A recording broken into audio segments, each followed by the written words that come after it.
Bayangin, lembaran aluminium setebal 4 mm. Lo bisa ngeliatin ini pakai tangan, gores pakai kunci bisa, pukul pakai palu, bolong. Nah sekarang bayangin, sayap pesawat yang lo duduki di ketinggian 11.000 meter itu dibuat dari lembaran kayak gini. Dan sayap itu nahan beban 300 ton dengan kecepatan 900 km per jam.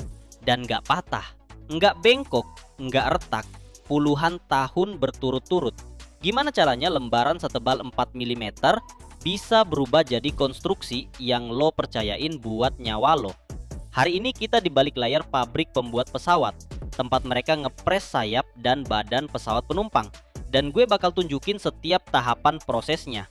Kalau lo tertarik sama konten kayak gini, jangan lupa subscribe dan nyalain lonceng notifikasi, biar gak ketinggalan episode berikutnya.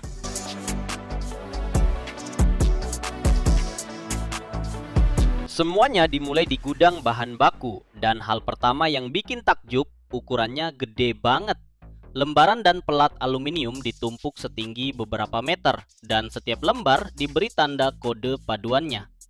Di dunia penerbangan, mereka nggak pakai aluminium biasa loh, tapi paduan seri 2000 dan 7000 dengan campuran tembaga, seng, magnesium. Campuran ini bikin logamnya jadi beberapa kali lebih kuat dari aluminium murni, tapi tetap ringan. Setiap batch datang sama sertifikatnya, komposisi kimia, sifat mekanis, hasil uji ultrasonik. Kalau ada satu parameter aja yang keluar dari batas toleransi, seluruh gulungan langsung dikembaliin ke supplier. Di sini nggak ada istilah lumayan lah. Harga kesalahan diukur dengan nyawa manusia. Dari gudang, lembaran-lembaran ini dibawa ke ruang pemotongan pakai troli khusus dengan bantalan lembut, biar permukaannya nggak lecet. Mesin laser dan waterjet memotong bahan sesuai template digital. Setiap detail dipotong dengan presisi hingga 1/10 mm.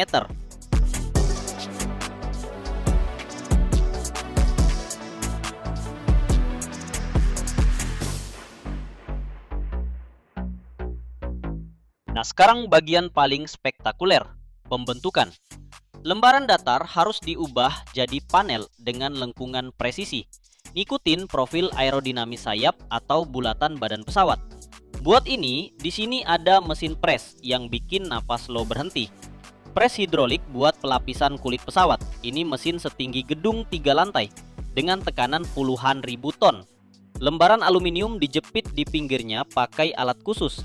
Dari bawah naik cetakan baja masif, punch, yang bentuknya persis sama dengan panel yang mau dibuat. Terus, pres ini pelan-pelan, sentimeter demi sentimeter, ngebentuk lembarannya mengelilingi cetakan itu. Logamnya meregang, mengikuti lengkungan, dan tetap kayak gitu selamanya. Suaranya, lenguhan berat logam yang bikin lantai di bawah kaki lo bergetar. Satu siklus pengepresan butuh beberapa menit. Tapi persiapan buat satu siklus aja berjam-jam.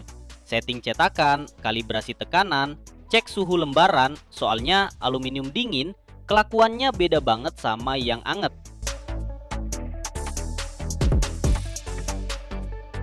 Buat panel badan pesawat, mereka pakai metode lain, shot pinning. Cara kerjanya hampir nggak masuk akal.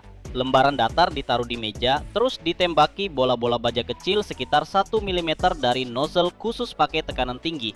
Bola-bola itu ngehajar permukaan dengan kecepatan gila-gilaan, bikin ribuan lekukan mikroskopis. Lapisan atas logamnya jadi ngeregang, tapi lapisan bawahnya tetap, dan lembarannya mulai melengkung sendiri, kayak waktu lu gunting pita terus jadi keriting spiral. Dengan ngatur intensitas tembakan sama area yang kena, bisa dapat lengkungan yang super presisi. Bentuk bulak badan pesawat itu. Metodenya kelihatan kasar banget, tapi akurasinya bikin takjub. Sampai 1/10 mm di panel yang panjangnya beberapa meter. Habis dibentuk, tiap panel dicek pakai laser scanner. Sinar laser nge-scan seluruh permukaan, bikin model 3 dimensi si panel, terus dibandingin sama standar digitalnya.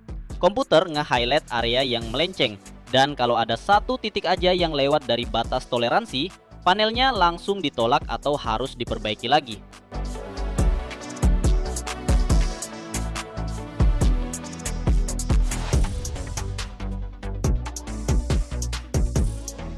Panel yang udah dibentuk itu belum jadi sayap atau badan pesawat loh.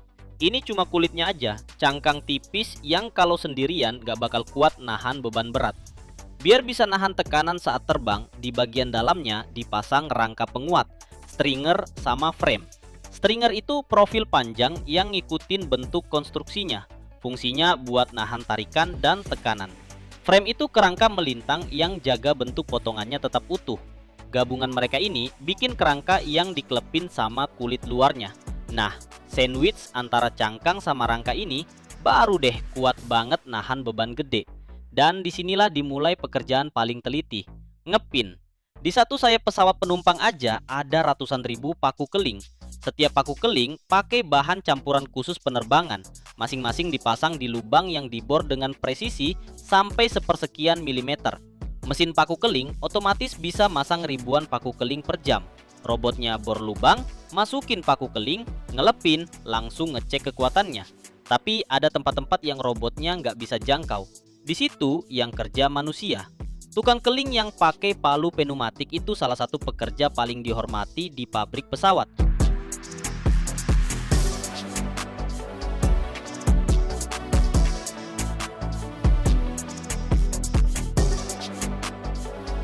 Bareng dengan pembuatan kulit pesawat, mereka juga bikin longeron. Ini balok utama sayap yang paling krusial. Bagian ini paling kena beban di seluruh pesawat. Seluruh badan pesawat sama penumpang, bahan bakar, dan kargo gantung di sini semua. Longeron untuk pesawat gede itu satu bagian utuh, panjangnya bisa sampai 35 meter. Di-phrase dari lembaran aluminium tebal puluhan sentimeter. Mesin 5 sumbu ini ngebuang sampai 90% logam awalnya.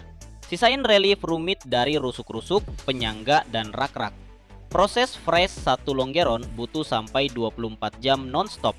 Mata freshnya bergerak ngikutin jalur yang udah diprogram, milimeter demi milimeter, dan prosesnya nggak boleh di-stop. Soalnya jeda sedikit aja bakal ninggalin bekas di permukaannya. Dari lembaran yang beratnya beberapa ton, jadinya komponen yang beratnya 10 kali lebih ringan, tapi sanggup nahan beban ratusan ton. Serpihannya nggak dibuang, dikumpulin, dipres jadi briket, terus dikirim buat dilebur lagi.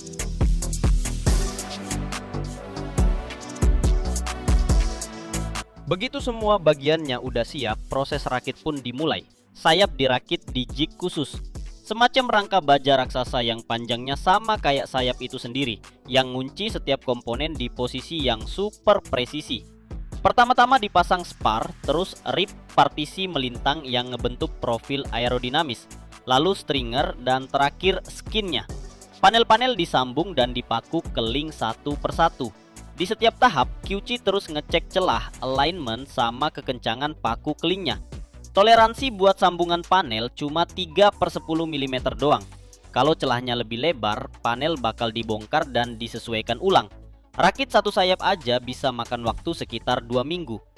Fuselage dirakit per seksi, hidung, tengah, ekor, dan masing-masing diselesaikan secara terpisah sampai benar-benar kelar. Baru deh disambungin jadi satu tabung utuh. Momen penyambungannya tuh bener-bener spektakuler. 2 silinder gede berdiameter beberapa meter pelan-pelan mendekat di atas rel, masuk satu sama lain dengan celah cuma beberapa sepersekian milimeter.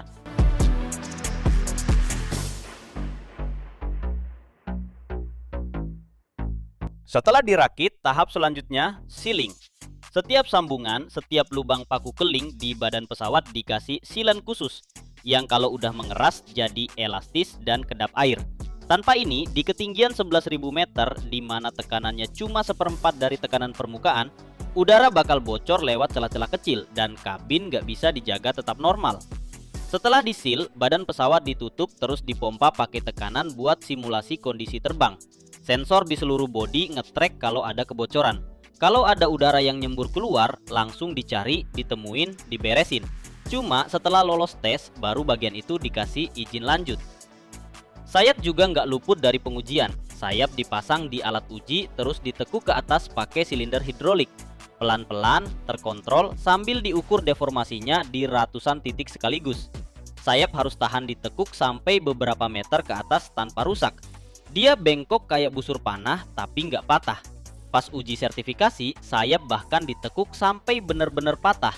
Biar tahu batas kekuatan pastinya dan memastikan batas itu jauh di atas perhitungan desain.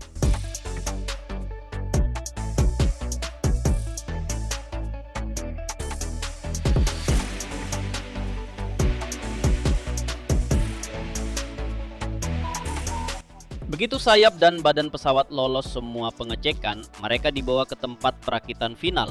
Pabrik gede banget yang luasnya kayak beberapa lapangan bola, dengan langit-langitnya setinggi gedung 10 lantai. Di sini, sayap disambungin sama badan pesawat lewat center plane yang super kuat. Roda pesawat dipasang, mesin digantung, kokpit dan semua sistem dirakit. Dari bagian-bagian terpisah, lahirlah sebuah pesawat. Seluruh perjalanan dari lembaran aluminium datar sampai jadi sayap utuh itu butuh berbulan-bulan kerja, ratusan proses dan jutaan titik kontrol.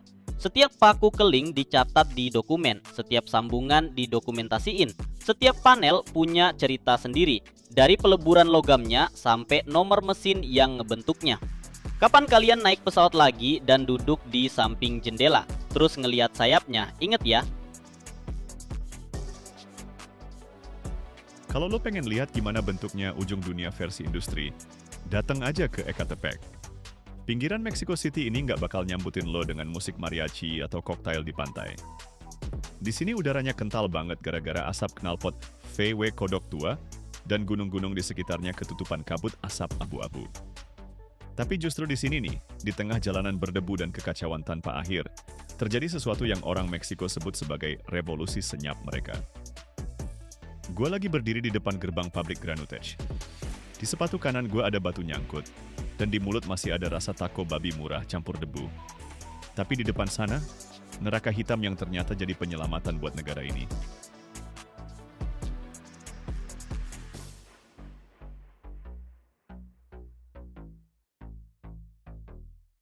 Meksiko punya masalah.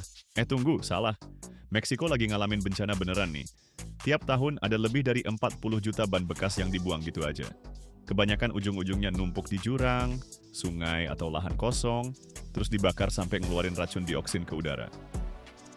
Buat Mexico City yang udah sesak di cekungannya sendiri, ini kayak racun pelan-pelan banget. Tapi ada masalah lain lagi, jalanannya. Jalan di Mexico City nggak cuma jelek doang, mereka tuh hidup. Gara-gara gempa terus-terusan, tanah yang ambles dan hujan tropis yang gila, aspalnya retak lebih cepat dari lo ngucapin gracias. Aspal biasa jadi rapuh kena matahari pegunungan yang panas banget, terus langsung kehanyut begitu hujan pertama datang. Kita putuskan buat nyatuin dua masalah ini, biar mereka saling ngehancurin. Kata Carlos ke gue, seorang insinyur pabrik sambil ngelap keringat di dahinya pakai tangan yang penuh oli. Matanya berbinar penuh kebanggaan. Dan gue paham kenapa. Kita masuk ke dalam. Di sini nggak ada yang steril kayak lab-lab Amerika. Di sini yang ada vibe kerja beneran.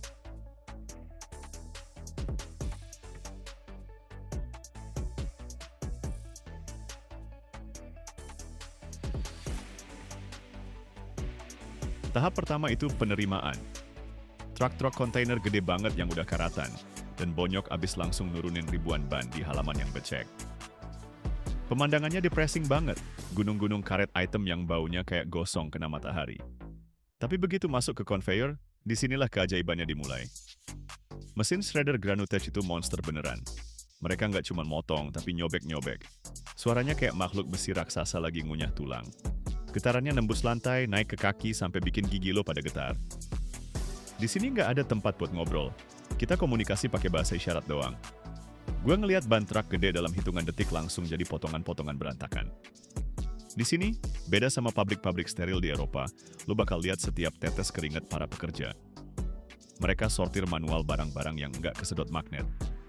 Ini kerjaan yang kotor, berat, dan jujur banget. Debunya tebel sampai cahaya matahari nembus jadi pilar-pilar kuning. Kita jalan ke zona penggilingan halus.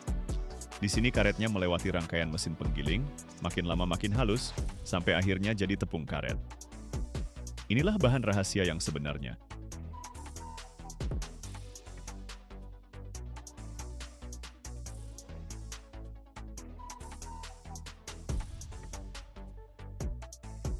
Carlos ngambil segenggam remahan hitam ini dan ngasuhin ke gue.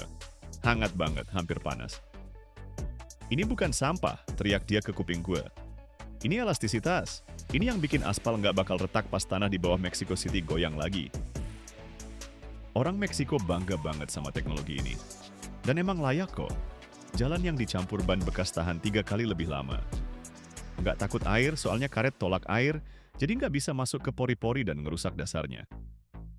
Plus, jalan kayak gini jauh lebih sunyi. Mexico City itu salah satu kota paling berisik di dunia, dan setiap desibel yang diserap jalan karet ini tuh berkah banget.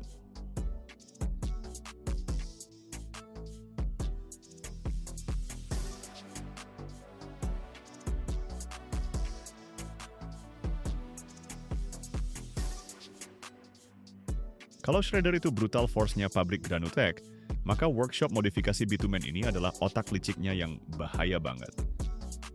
Kita ninggalin halaman yang ribut dan naik tangga besi ke platform di mana ada tangki mixer gede-gede. Di sini udaranya beda total. Nggak ada lagi debu karet yang kering. Paru-paru lo malah terisi kabut berat yang berminyak. Ini bau bitumen panas yang bercampur sama aroma manis polimer yang dipanasin. Di tengah area ini berdiri reaktor. Termos baja raksasa yang di dalamnya terjadi alkimia beneran. Suhunya dijaga di angka 180 derajat Celcius. Ini batas kritis banget. Kalau turun lebih rendah, reaksinya nggak bakal mulai. Kalau naik lebih tinggi, bitumen langsung oksidasi cepat dan propertinya hilang. Gue lihat gimana lewat skru otomatis. Ke dalam bitumen yang panas membara, hitam pekat kayak malam, mulai ditabur tepung hitam itu. Bubuk karet halus dengan fraksi maksimal 1 mm.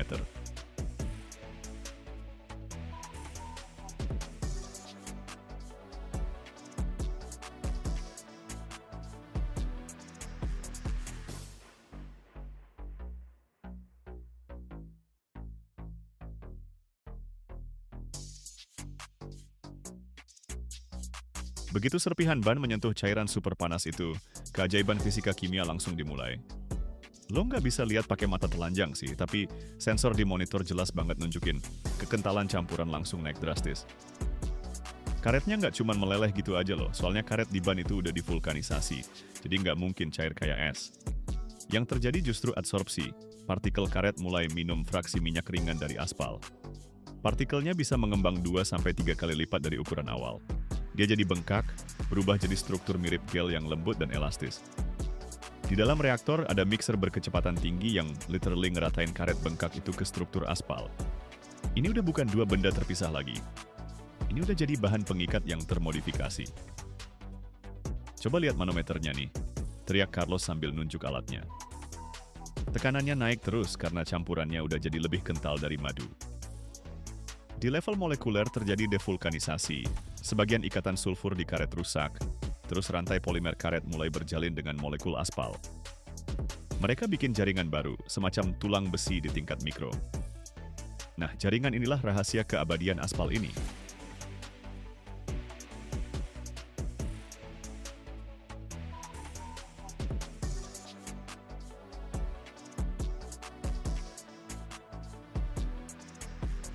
Sekarang kita bandingin ya, aspal biasa itu cuma batu-batu yang direkatkan pakai bitumen murni. Kalau kena sinar matahari terik di Mexico City, aspalnya jadi lembek. Terus malam hari pas udah dingin dia mengeras lagi dan jadi rapuh. Lama-lama bakal kayak kue kering yang kering banget. Cukup truk berat lewat aja, langsung muncul retak-retak kecil. Nah, air masuk ke situ, terus membeku atau ngerusak dasarnya, dan boom!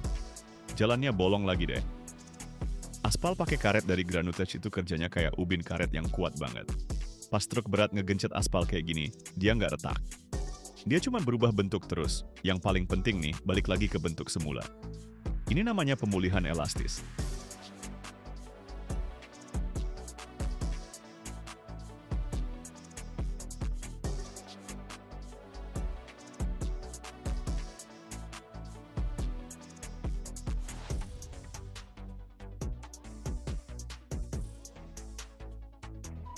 Kita mendekati keran pengeluaran, di mana Carlos mengambil sedikit campuran jadi ke wadah logam buat tes.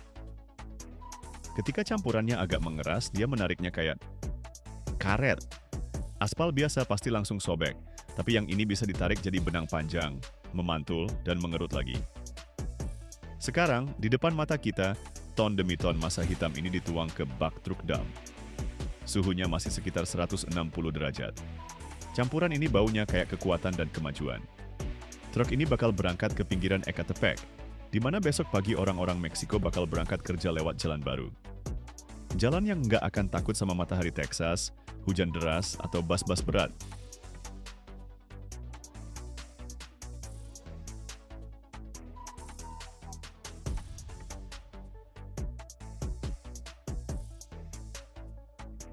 Inilah kemenangan sejati Granutech. Kita ambil sampah paling ribet, lempar ke dalam neraka 180 derajat, ubah sifat kimianya, dan jadikan dasar buat jalan yang aman. Di sini, di platform ini, di tengah uap dan suara besi yang menggelegar, lo bakal ngerti, masa depan nggak harus bersih dan putih. Kadang dia hitam, lengket, dan baunya kayak karet panas. Kalau lo tertarik gimana ban bekas bisa jadi jalan masa depan, kasih like video ini. Tinggalin komentar kalau lo tahu cara daur ulang sampah yang keren-keren lainnya. Dan subscribe channel ini buat terus tahu teknologi yang lagi ngubah dunia kita sekarang juga.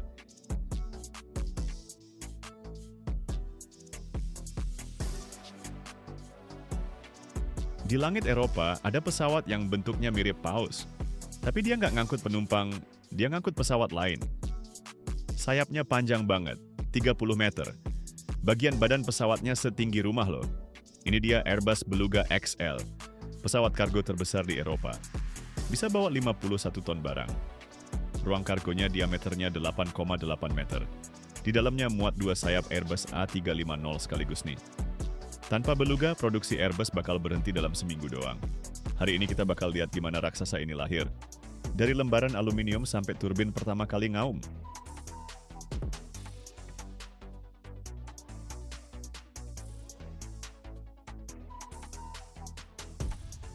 Beluga XL itu kayak puzzle gede yang bagian-bagiannya dibuat di 5 tempat berbeda di Eropa. Dasarnya sih Airbus A330. Bagian bawah badan pesawat, sayap, sama roda pesawatnya dirakit di Toulouse. Tapi bagian hidungnya dibuat sama perusahaan Stelia di pabrik Meaulte, Prancis. Panjangnya 12 meter, beratnya 8,2 ton. Di dalamnya ada kokpit pilot, avionik, hidrolik. Semua sistemnya udah plug and fly, tinggal pasang langsung bisa terbang. Panel-panelnya dari aluminium alloy 2024 yang ada campuran tembaga sama magnesiumnya. Dibentuk pakai mesin press yang kekuatannya 1.200 ton. Rangkanya dirakit dari frame bulat sama stringer, terus ditambahin kulit luar pakai paku keling. 12.000 paku keling diameter 4 mm buat satu bagian hidung doang. Bagian badan pesawat atas yang diperlebar, jantungnya Beluga, diproduksi sama P3 Voith dan Diard. Ada 3 seksi, 2 panel samping sama atapnya. Diameternya 8,8 meter, lebih lebar 1,70 cm dari Beluga generasi sebelumnya. Tebal lembaran panelnya dari 2 sampai 6 mm. Tiap panel dikuatin pakai 30 stringer. Frame bulatnya dipasang tiap 500 mm. Semuanya dipaku keling sama dibaut pakai baut titanium. Momen pengencangan bautnya sampai 120 Nm. Pintu kargo ini, karya teknik yang luar biasa banget. Stelia Rochefort, Prancis. Panjangnya 10 meter, tinggi 8 meter. Luasnya hampir 140 meter persegi. Bayangin lapangan basket tapi vertikal. Beratnya 3,1 ton. Rangkanya dari paduan titanium T6 Al4V. Titanium ini kuat banget nahan beban. 24 kunci pengaman nahan pintunya, 12 di setiap sisi. Setiap kunci ngunci dengan kekuatan 3 ton loh. Pintunya dibuka pakai 4 silinder hidrolik. Diameter pistonnya 120 mm, tekanannya 280 bar. 3 menit buat buka, 4 menit buat nutup. Di dalam pintunya ada ratusan meter kabel sama selang hidrolik. Pintunya diangkut dari Rochefort ke Toulouse naik tongkang yang sama kayak yang dulu ngangkut bagian A380. Lewat laut sampai Bordeaux, terus lewat sungai sampai Langon, habis itu 200 km lewat darat.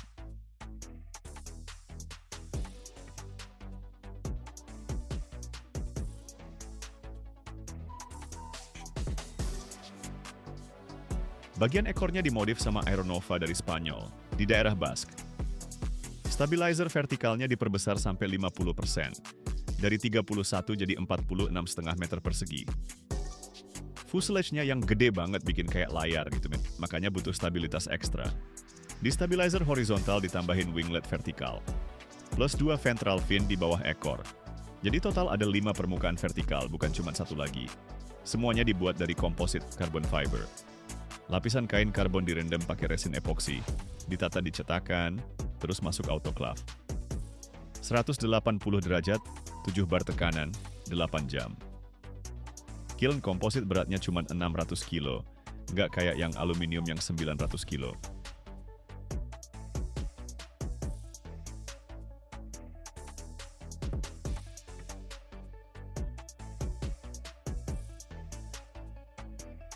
Desember 2016 Toulouse.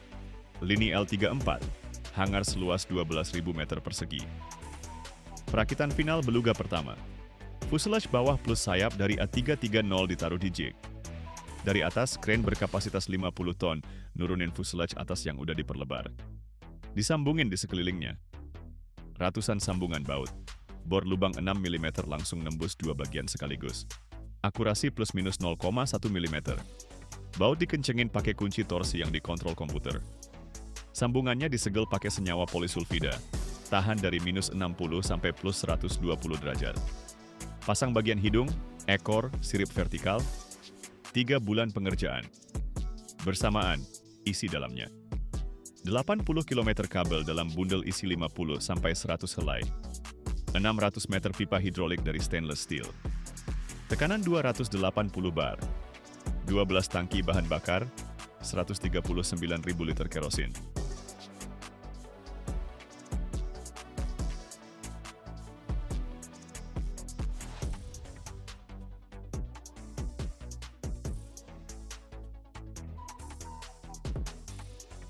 Maret 2018, pemasangan mesin, 2 Rolls-Royce Trent 700. Berat masing-masing 5,6 ton. Daya dorong 320 kN. Setara 32,5 ton. Diameter kipas 2 meter 74 cm. 24 bilah dari komposit dengan ujung titanium. Mesin dipasang ke sayap lewat pylon titanium, pakai 4 baut diameter 48 mm. Momen pengencangan 4000 Nm. Setiap mesin punya 37 sambungan. Bahan bakar, listrik, hidrolik, pneumatik. April sampai Juni, uji coba di darat. 200.000 titik kontrol. Ngecek setiap sensor, setiap aktuator. Cek sistem kendali. Kemudi ketinggian bergerak 25 derajat ke atas, 15 derajat ke bawah. Aileron, 25 derajat ke atas, 15 ke bawah. Kontrol pakai sensor laser, akurasi 0,5 derajat.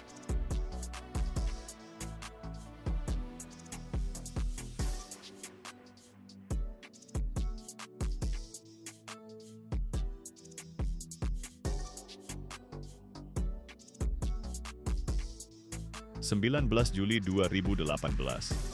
Blagnac, Toulouse. Penerbangan pertama. Kru 6 orang, 150 sensor ngerekam 200 parameter 1000 kali per detik. Daya dorong lepas landas 96%. Suhu di belakang turbin 1500 derajat. Konsumsi bahan bakar 12 ton per jam. 120 knot, 222 km per jam, hidung terangkat. 140 knot, roda utama terangkat. Naik 300 meter per menit. Ketinggian jelajah 350 sampai 10.600 meter. Kecepatan jelajah 0,69 Mach sampai 750 km per jam.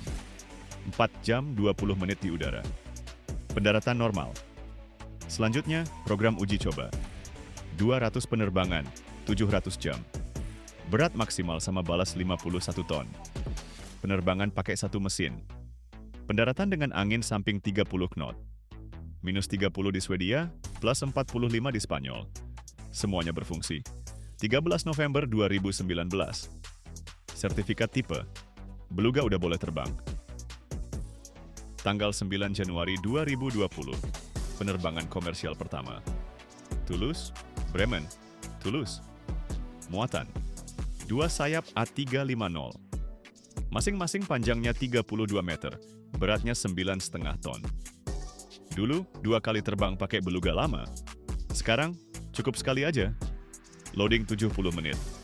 Sayapnya masuk pakai troli lewat rel di lantai. 24 titik pengikat pakai tali. Penerbangan 1 jam 40 menit.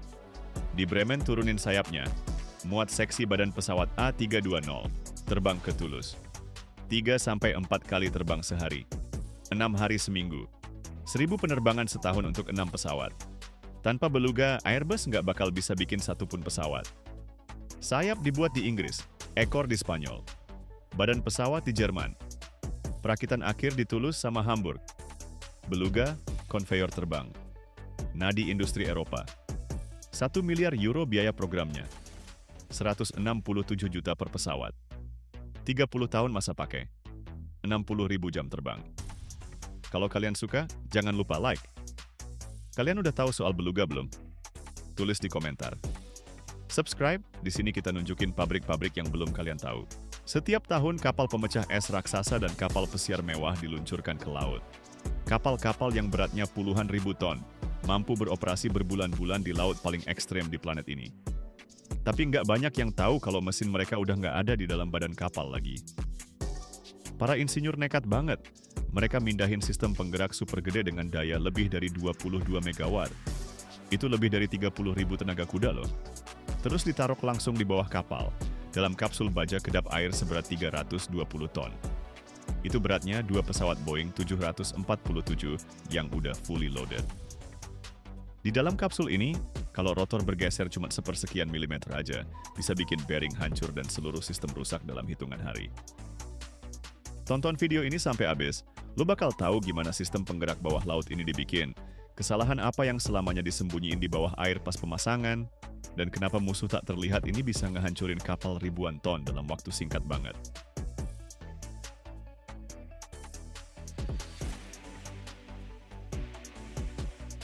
Dari pandangan pertama sih kayak ekor logam gede banget yang nempel di bawah kapal. Tapi di dalamnya itu ada motor listrik lengkap loh. Motornya nggak dipasang di ruang mesin kayak yang udah dilakuin puluhan tahun. Di sini malah kebalik. Motornya langsung dicelupin ke air, ditutup rapat dalam casing baja, terus dipaksa kerja langsung di laut, bertahun-tahun, tanpa perbaikan, di bawah tekanan air laut yang konstan. Makanya konstruksi ini diperlakukan hampir kayak kendaraan bawah air. Ide buat ngeluarin motor dari dalam badan kapal muncul relatif baru-baru ini nih, meskipun para insinyurnya udah kepikiran soal ini sejak puluhan tahun lalu. Di pertengahan abad ke-20, pembuat kapal udah coba ngilangin shaft panjang, gearbox, sama sistem transmisi mekanis yang ribet banget, yang makan tempat gede di dalam kapal dan buang sebagian tenaga di setiap sambungan. Terobosan beneran terjadi di akhir tahun 1980-an, waktu insinyur Finlandia yang kerja di proyek kapal pemecah es, buat Laut Utara ngasih solusi radikal. Pindahin motor listrik langsung ke pot putar di bawah kapal. Kalau cerita teknik kayak gini bikin kamu excited kayak gue, subscribe ke channel sekarang juga biar nggak ketinggalan episode berikutnya. Pencet loncengnya biar setiap video baru langsung muncul di feed kamu.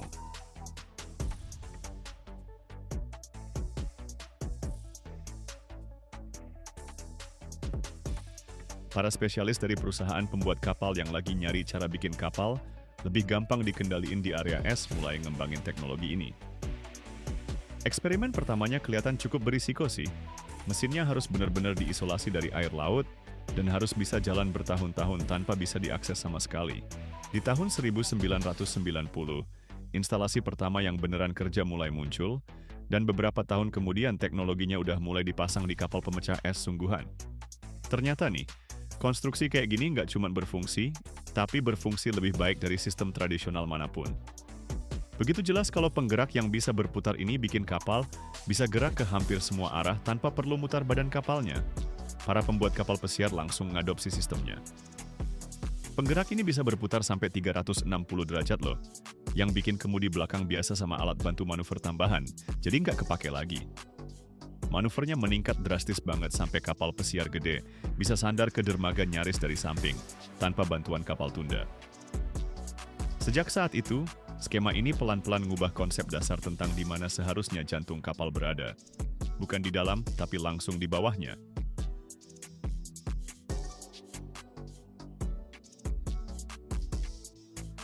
Gue lewatin bagian-bagian badan kapal yang beberapa jam lalu masih cuma lembaran baja terpisah. Masing-masing tebal beberapa sentimeter dan beratnya beberapa ton banget. Sekarang udah jadi lembaran metal yang melengkung. Sebelumnya digiling biar kapsulnya nanti bentuknya mulus, aerodinamis, nggak ada sudut tajam. Di sini nggak ada sudut siku-siku, nggak ada sambungan yang nggak perlu, bentuknya ditentuin sama air, bukan buat gampangin produksi doang. Kren jembatan pelan-pelan ngangkat elemen-elemen ini terus nyatuinnya, kayak lagi ngerakit torpedo bawah laut gitu.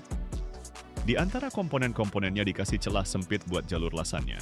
Waktu pengelasan, percikan api beterbangan, dan logamnya nyala warna oranye. Para pekerja bergerak pelan, ngelewatin setiap sentimeter sambungan berkali-kali, nggak terburu-buru dan nggak ada gerakan sia-sia. Pertama dibentuk las bagian dalam, terus bagian luar, habis itu permukaannya digosok bener-bener halus biar nggak ada tonjolan sedikit pun yang bakal bikin hambatan ekstra di air. Pas badannya akhirnya nyambung semua, udah mirip torpedo baja yang mulus. Padat, utuh, nggak ada cacat sedikit pun di luarnya.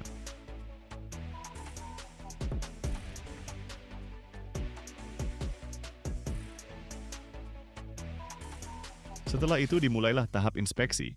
Sambungan las diperiksa pakai ultrasound sama röntgen buat nyari pori-pori sekecil apapun di dalam logamnya. Kalau ada bagian yang mencurigakan, langsung dipotong dan dilas ulang, nggak ada kompromi sama sekali. Terus kapsulnya ditutup rapat dan dikasih tekanan dari dalam yang jauh lebih gede dari yang bakal dialami di bawah air nanti. Kalau ada titik lemah, pasti langsung ketahuan. Cuman setelah lolos semua pengujian ini, badan kapalnya baru dianggap siap tahan bertahun-tahun kerja di air laut dingin dan terus-terusan kena hantaman es. Setelah kapsul baja ini benar-benar kelar dilas dan diinspeksi, di bengkel mulai masuk momen yang sebenarnya jadi alasan utama kenapa seluruh badan kapal ini dibangun. Di dalamnya harus dipasang motor listrik, sumber tenaga utama kapal masa depan ini. Dan disinilah baru kerasa seberapa gila skala engineering kelautan itu. Sebelum dipasang, motornya ditaruh di platform khusus dan lebih mirip bagian pembangkit listrik daripada mesin kapal. Diameternya hampir 3 meter, dan beratnya segede itu sampai alat angkat biasa bahkan nggak masuk pertimbangan. Di sini cuma pakai crane overhead berat, yang setiap gerakannya udah dihitung dan dikoordinasiin dari jauh-jauh hari.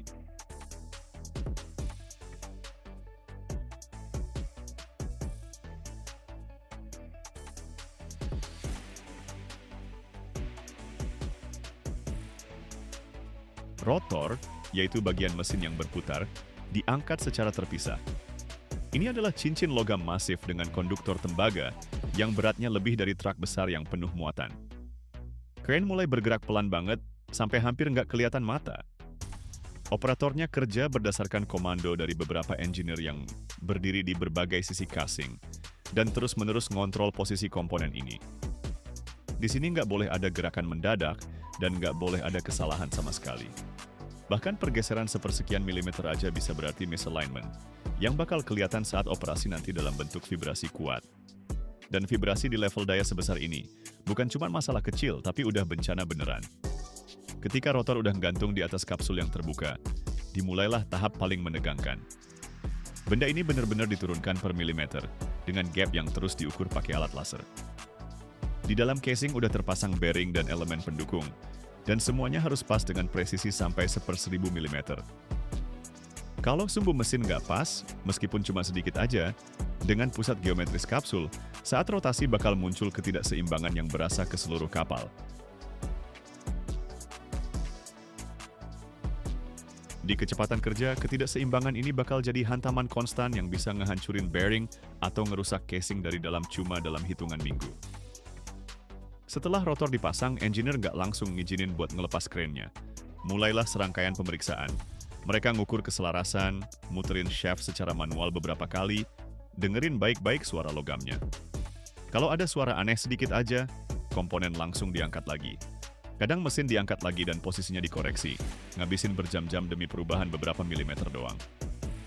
Di sini semua paham, setelah kapsulnya ditutup, nggak bakal ada akses ke dalamnya lagi selamanya. Jadi, akurasi sempurna jauh lebih penting daripada kecepatan pemasangan.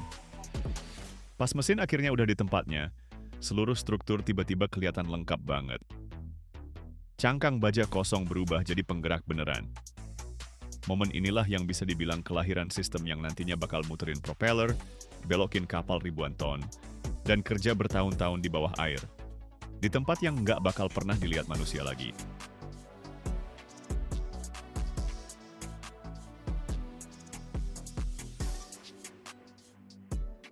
Instalasi modern bisa menghasilkan energi sampai 22 megawatt. Ini setara dengan tenaga lebih dari 30.000 kuda. Buat perbandingan nih, satu mesin kayak gini bisa nyalain listrik buat kota kecil dengan 25.000 penduduk loh. Dan ini tuh mekanisme yang kerja sepenuhnya di bawah air, nggak kelihatan, nggak bisa dirawat kalau lagi di laut lepas. Makanya didesain dengan tingkat keandalan bertahun-tahun ke depan, soalnya perawatan rutin cuma bisa dilakukan di dok kering. Instalasi yang udah dirakit lengkap sama mesin, dan baling-balingnya bisa beratnya lebih dari 320 ton banget. Baling-baling yang dipasang ke kapsul ini diameternya sering lebih dari 7 meter. Setiap bilah baling-balingnya beratnya sama kayak gajah Afrika dewasa. Tapi sistem sebesar ini harus kerja mulus banget. Getaran sedikit aja di tenaga segede itu langsung nyampe ke badan kapal dan kerasa sama penumpang di semua dek.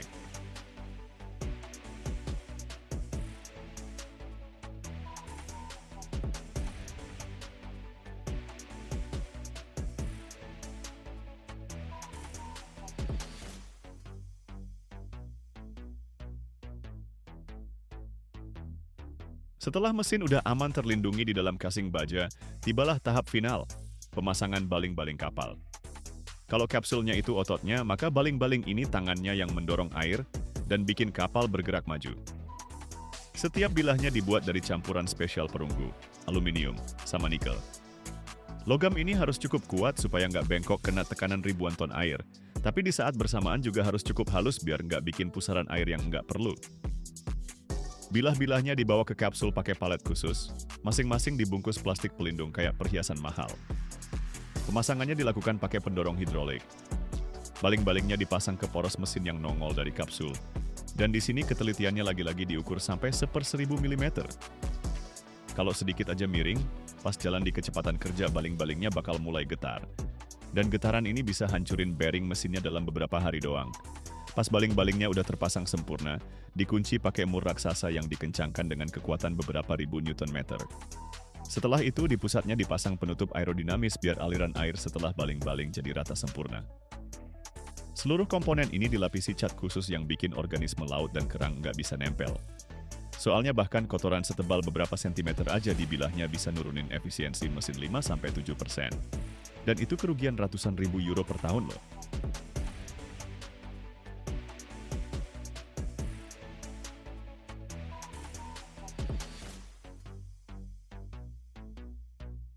Hari ini kita ada di tempat yang nggak banyak orang tahu. Tapi tanpa ini, dunia modern bakal lumpuh. Gue lagi berdiri di depan kompleks gede banget. Tempat mereka bikin TNT, bahan peledak yang bisa ngehancurin batu karang di tambang, ngeluncurin roket ke angkasa, dan kalau perlu, buat ngelawan musuh. Di sini baunya campuran kimia, logam, sama kekuatan industri yang bikin merinding. Areanya luas banget, ratusan meter ke segala arah. Dinding beton, pipa-pipa, tangki-tangki, dan di atas semua itu suara dengung reaktor yang pelan tapi nggak pernah berhenti. Yuk kita jalan-jalan bareng. Gue baru aja dapat izin masuk nih, dan sekarang kita mau masuk ke pabriknya. Siap-siap ya, bakal panas.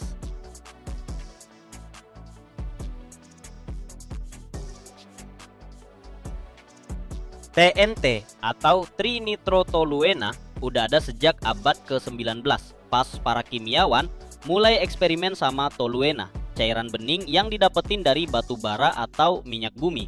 166 tahun lalu, seorang kimiawan Jerman bernama Julius Wilbrandt ngehit toluena pakai campuran asam dan jadilah kristal kuning yang bisa meledak dengan kekuatan super gede.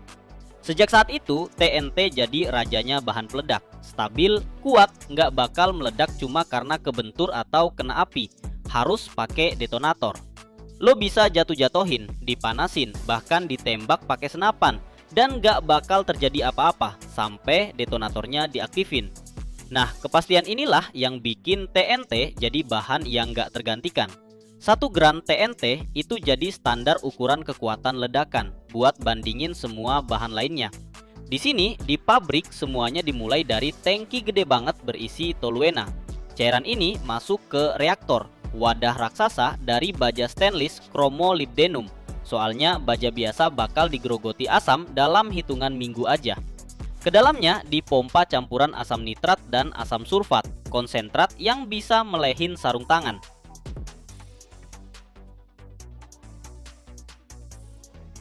Suhu di reaktor dijaga sekitar 90-100 derajat Celcius. Cukup buat reaksinya jalan, tapi nggak sampai lepas kontrol. Proses nitrasinya bertahap, dari beberapa jam sampai beberapa hari. Pertama jadi mononitrotoluena, terus dinitrotoluena, dan akhirnya trinitrotoluena, alias TNT beneran. Di setiap tahap, satu gugus nitro nempel lagi ke molekul toluena. Dan tiap langkahnya bikin zat ini makin gampang meledak. Asamnya disirkulasi dalam sistem tertutup, soalnya mereka regenerasi dan pakai ulang, bukan dibuang gitu aja ke tanah. Operator pakai baju khusus nawasin sensor. Tekanan, suhu, konsentrasi, semuanya harus terkontrol karena sedikit aja meleset, reaksinya bisa ngaco. Dari reaktor, campurannya masuk ke pendingin. Pipa-pipa panjang berliku, tempat TNT panas mengkristal. Habis itu, tangki pengendapan. TNT yang berat mengendap ke dasar, sementara asam yang ringan dialirkan keluar. Hasilnya massa seperti jelly. TNT mentah masih basah kena asam. Ini dicuci pakai air panas sekitar 70-80 derajat Celcius buat netralkan sisanya. Airnya diganti 3 kali. Aliran pertama kuning kena asam, yang kedua keruh, dan yang ketiga udah bening kayak air mata.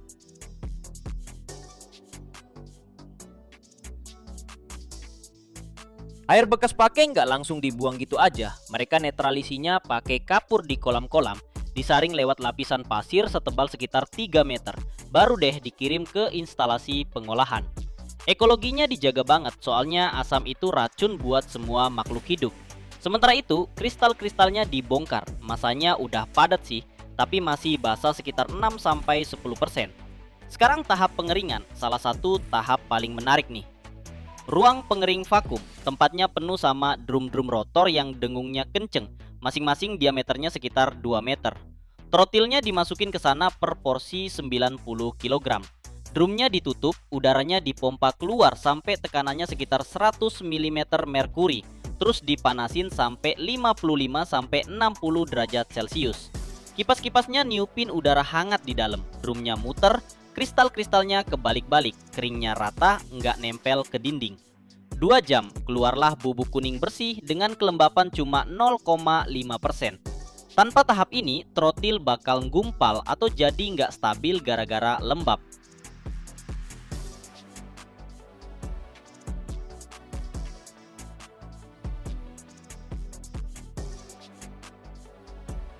Warna bubuknya dari kuning muda sampai oranye tua tergantung seberapa murni. Nah, di sini keluar produk kualitas tertinggi, 98% zat murni. Terus granulasinya, bubuknya dibasahin dikit terus dipres jadi briket seukuran korek api dengan tekanan sekitar 200 atmosfer. Briketnya keluar keras banget kayak batu. Habis itu dipecah-pecah pakai mesin penghancur yang putarannya 6000 rpm. Ngubah briket jadi granul diameter 1-3 mm. Kenapa harus granul? Soalnya lebih gampang dikemas, nggak berdebu dan meledaknya merata. Debunya disedot pakai ventilasi karena kalau ngehirup TNT bahaya buat diri sendiri. Granulnya dimasukin ke kotak kedap udara 45 kilo. Ini standar buat tambang sama militer. Tiap kotak dicek kelembapannya, nggak boleh lebih dari 0,7%. Kalau enggak, TNT-nya bakal berkeringat dan jadi sensitif.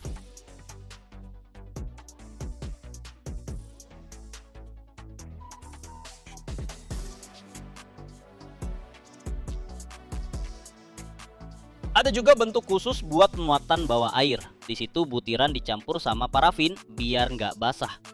Kotak-kotaknya disegel, dikasih label per batch, terus masuk gudang. Dari sini, TNT bakal dikirim ke tambang terbuka, tambang bawah tanah, sama militer. Satu kotak aja cukup buat ngeledakin 200 ton batuan. Sekarang soal keamanan, soalnya tanpa ini mereka nggak bakal kerja sehari pun. Pabriknya dibagi jadi zona-zona, reaktor-reaktornya ada di bunker beton yang jaraknya aman satu sama lain. Di antara mereka, penghalang anti detonasi setinggi sekitar 15 meter dari beton bertulang. Logikanya simple, kalau satu reaktor meledak, penghalangnya bakal meredam gelombang kejut dan nggak bakal biarin detonasi nyebar ke yang sebelahnya. Nggak boleh ada api terbuka, nggak boleh ada percikan, bahkan HP pun harus diserahin pas masuk. Listriknya yang tipe anti ledakan, lampunya dalam casing kedap udara. Personelnya pakai baju anti statis, sepatu dengan sol konduktif, supaya listrik statis nggak bikin percikan. Tiap 5 menit, cek sensor buat deteksi kebocoran gas. Shower darurat sama alat pemadam CO2 ada di mana-mana.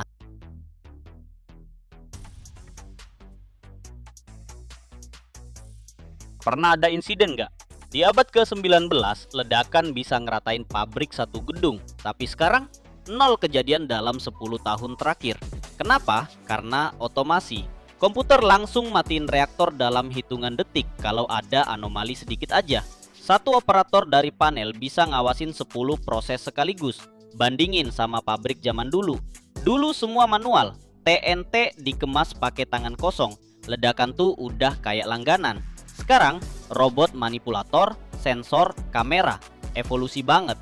Kita intip labnya yuk. Di sini mereka tes tiap batch. Sampelnya dimasukin ke ruang bom, tabung baja dinding tebel. Mereka ledakin beberapa miligram terus ukur kecepatan detonasinya, sekitar 6.900 meter per detik. Kalau kecepatannya di bawah standar, berarti ada campuran atau struktur kristalnya bermasalah. Habis itu cek stabilitasnya. Dipanasin sampai 93 derajat Celcius. Dijatuhkan dari ketinggian 3 meter. Nggak boleh retak atau meledak.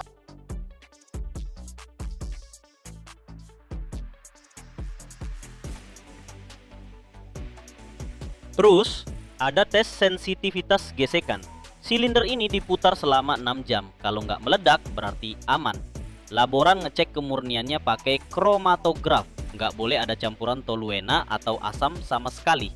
Produksinya gede banget nih, 1000 ton per bulan. Energinya dari turbin gas dan kettle uap mereka sendiri. Limbahnya, asamnya diregenerasi, toluena didistilasi ulang, terus balik lagi ke siklus produksi. Filter di cerobong asap setinggi 60 meter, air limbahnya dibersihkan sampai bening banget. Desa terdekat jaraknya 16 km, jadi tetangga nggak ada yang komplain. Fakta menarik, TNT nggak cuma buat diledakin loh, dia bisa dicairin di suhu 82 derajat Celcius. Jadi cair kayak lilin panas, terus dituang ke cangkang peluru. Atau dicampur sama komponen lain buat bahan peledak plastis. Di tambang batu, 1 ton TNT bisa ngeledakin batu sebesar rumah 3 lantai. Di pertambangan, nggak bakal bisa bikin terowongan sepanjang 1,5 km tanpa ini. Di militer, jadi bahan dasar torpedo, ranjau, sama bom pesawat. Gue lagi ada di ruang granulasi nih. Dengar suara mesin pres yang ngebas, terus lihat butiran-butiran kayak pasir emas gitu ditumpah ke dalam kotak. Udaranya sih bersih, tapi baunya khas banget kayak kimia. Pasti familiar buat yang pernah main ke pabrik sejenis. Disiplinnya ketat abis di sini. Shift 8 jam, semua gerak harus sesuai prosedur. Tiap langkah dipantau kamera. Orang-orang di sini mirip tukang emas loh. Cuma bedanya mereka nggak ngolah emas, tapi bahan peledak. Pabriknya kayak makhluk hidup deh. Naung, berputar, ngeluarin kekuatan. Trotil itu bukan hal jahat kok. Ini cuma alat. Dia bangun jalan, gali tambang, lindungi negara. Tanpa dia, nggak bakal ada jembatan sepanjang 300 meter sama terowongan di bawah pegunungan. Dari kristal kuning yang pertama kali dibuat 1,5 abad lalu sampai produksi modern yang super presisi pakai robot dan komputer, perjalanannya panjang banget. Tapi intinya tetap sama, ubah kimia jadi kekuatan yang bisa dikontrol.